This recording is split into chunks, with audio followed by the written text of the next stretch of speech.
All right, enough Bayern. Let's talk about Juventus instead. Wow. Jules, let me set the scene for you. They've obviously had a bumpy start to the season. Yeah. They've had injuries. Pogba, Di Maria, Allegri saying silly things. Not for the first time. Yeah. And then they're 2-0 down at home against Salernitana. I saw somebody tweet that, I haven't checked this out myself, that it was 18 years since they were last 2 goals down at halftime at home in a Serie A game. Yeah, let alone against a team like Salernitana. Let alone against Salernitana. They fight and they claw their way back to 2-2. There's a penalty.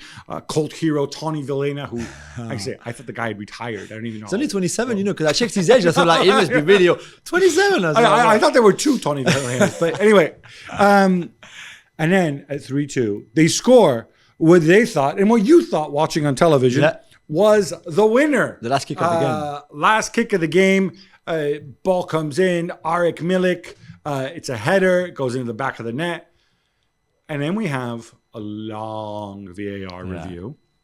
And then VAR looks at this and says, oh, well, Bonucci, who tried to go for the ball, he was in an offside position. Bonucci was probably being fouled before that anyway. But he tries to go for the ball, doesn't make contact, but, still interfering with an opponent. So the goal gets disallowed. And then twist in the tail.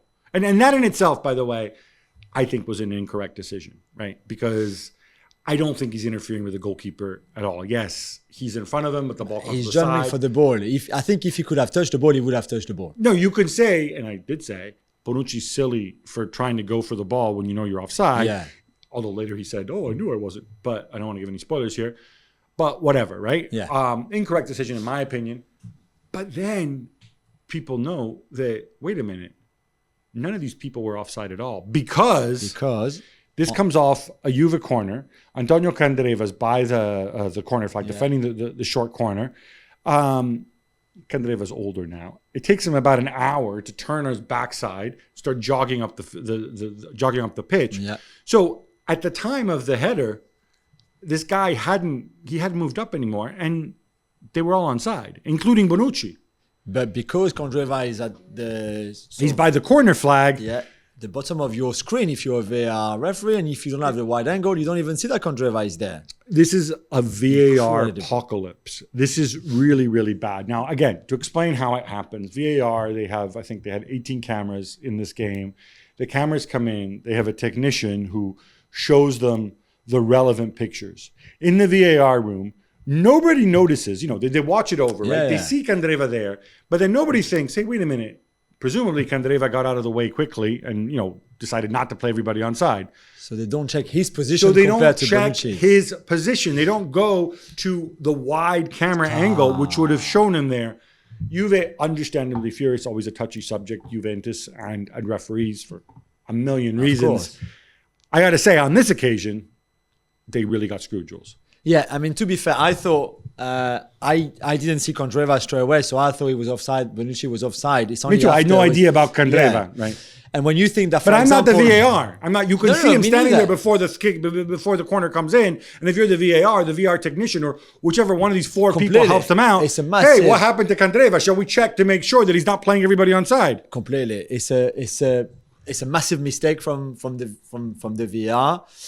When you think that in 3 days, you'll have a Juventus-Benfica game there with semi-automatic referee that would have picked this up in 4 seconds. Exactly.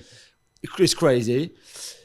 It would have been a miracle for Juve to win that game because they didn't deserve to win it at all. No, they did not deserve to win it. It's not nice when you get robbed a goal that should have allowed. And then you can understand the frustration from Max Allegri, who was sent off.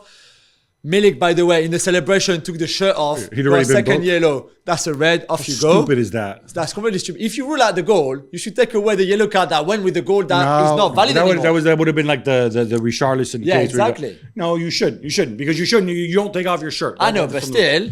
And then obviously Fazio and Quadrado, Argibaji, there's 2 more yellow. I mean, it was one of the best or worst, depending where you stand from. End of a game, last 5 minutes that I've ever seen. It was crazy. Well, regular viewers will know that I'm a big WWE fan. Yeah. In fact, I'm wearing a professional wrestling, although not WWE shirt underneath this. So I like that part of it as a neutral. However, Juventus were really, really poor in that game. Terrible in the first half. Allegri came out with one of his Allegri quotes where he said, "Oh, well, you look, but you don't see. We weren't ugly in the first half." I mean, come on, man. He's in denial. He's in I'm more on Team Bonucci on this one, where he basically says, if we're Juve, we can't be playing like that. But we're going to get into that more on the Gab and Juls podcast.